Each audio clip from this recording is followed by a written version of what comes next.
नमस्कार, आदाब, सत श्री अकाल। मैं हूं नवल किशोर द्विवेदी और आप देखना शुरू कर चुके हैं नवल दुनिया। नवल दुनिया के सेगमेंट में मैं लेके आता हूं कहानियों की कड़ी और आज की कहानी का शीर्षक है गुरु मंत्र, जिसे लिखा है हिंदी के महान साहित्यकार मुंशी प्रेमचंद। कहानी कुछ यूँ है।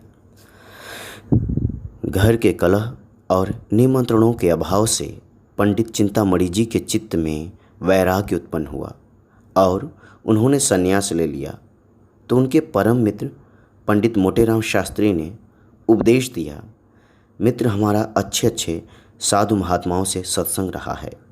ये जब किसी भले मानस के द्वार पर जाते हैं तो गिड़गिड़ाकर हाथ नहीं फैलाते और झूठ मूठ आशीर्वाद नहीं देने लगते कि नारायण तुम्हारा चोला मस्त रखे, तुम सदा सुखी रहो। ये तो भिखारियों का दस्तूर है। संत लोग द्वार पर जाते ही कड़क कर हाँक लगाते हैं, जिससे घर के लोग चौंक पड़े और उत्सुक होकर द्वार की ओर दौड़ें। मुझे दो चार वाणियाँ मालूम हैं, जो चाहो ग्रहण कर लो। गुदड़ी बाबा कहा करते थे, मरे तो पांचों मरे। ये ललकार सुनते ही लोग उनके पैरों में गिर पड़ते थे। सिद्ध बाबा की हाँक बहुत उत्तम थी। खाओ पियो चैन करो, पहनो गहना, पर बाबा जी के सोटे से डरते रहना। नागा बाबा कहा करते थे, दे तो दे, नहीं दिला दे, खिला दे, सुला दे। ये समझ लो कि तुम्हारा आदर सत्कार बहुत कुछ तुम्हारी हाँक के ऊपर है। और क्या कहूँ, भूलना मत, हम और तुम बहुत दिनों साथ रहे, सैकड़ों भोज साथ खाएं।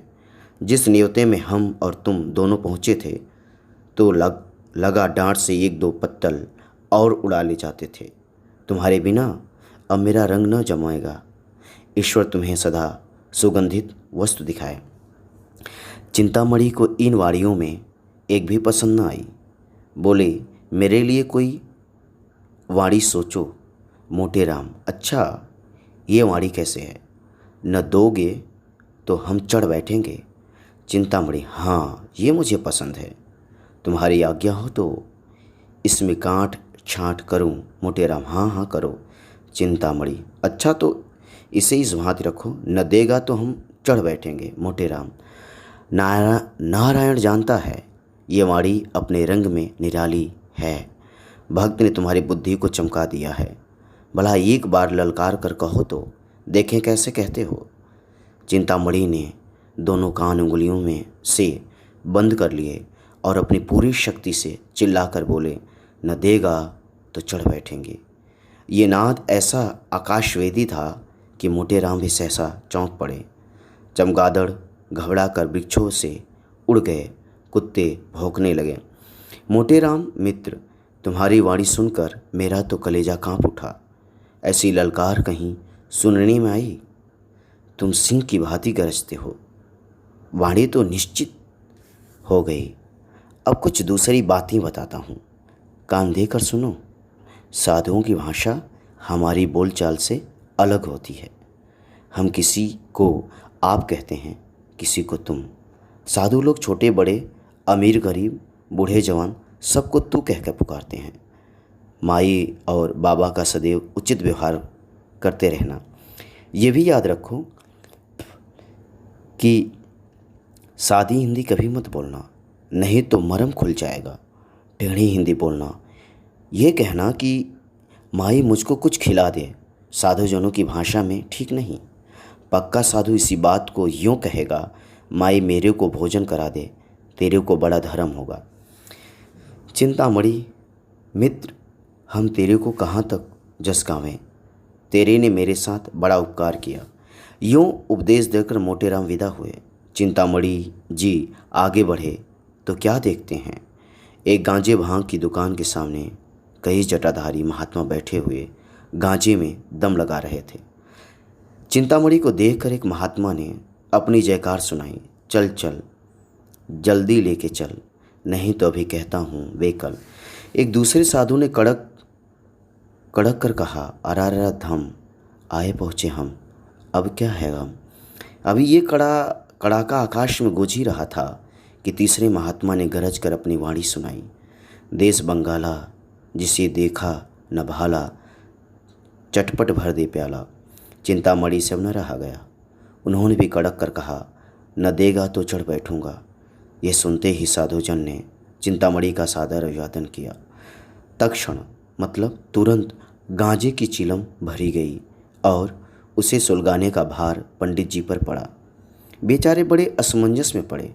सोचा, अगर चिलम नहीं लेता तो अभी सारी कलई खुल जाएगी। विवश होकर चिलम ले ली, किंतु जिसने भी गांजा न पिया है वो बहुत चेष्टा करने पर भी दम नहीं लगा सकता। उन्होंने अपनी आंखें बंद करके पूरी ताकत से अपनी समझ में तो बड़े जोर से दम लगाया। चिलम हाथ से छूटकर गिर पड़ी। आंखें निकल आई, मुंह से फिचकुर निकल आया, मगर न तो मुंह से धुएं का बादल निकला, न चिलम से धुएं का छल्ला ही सुलगी। उनका ये कच्चापन उन्हें साधु समाज से चित करने के लिए काफ़ी था। 2-3 साधु झल्ला कर आगे बढ़े और बड़ी निर्दयता से उनका हाथ पकड़कर उठा लिया। एक महात्मा ने कहा, तेरे को धिक्कार है। दूसरे महात्मा ने कहा, तेरे को लाज नहीं आई, साधु बना है मूर्ख। पंडित जी लज्जित होकर समीप के एक हलवाई की दुकान के सामने आ बैठे और साधु समाज ने खजड़ी बजाकर ये भजन गाना शुरू किया। माया है संसार संवरिया, माया है संसार, धर्माधर्म सभी कुछ मिथ्या, यही ज्ञान व्यवहार। माया है संसार संवरिया, माया है संसार, धर्माधर्म सभी कुछ मिथ्या, यही ज्ञान व्यवहार। संवरिया माया है संसार, गांजे भंग को वर्जित करते हैं उन पर धिक्कार। संवरिया माया है संसार। ये कहानी यहीं तक। आप अपना और अपने लोगों का ख्याल रखिए। नमस्कार, आदाब, सत श्री अकाल।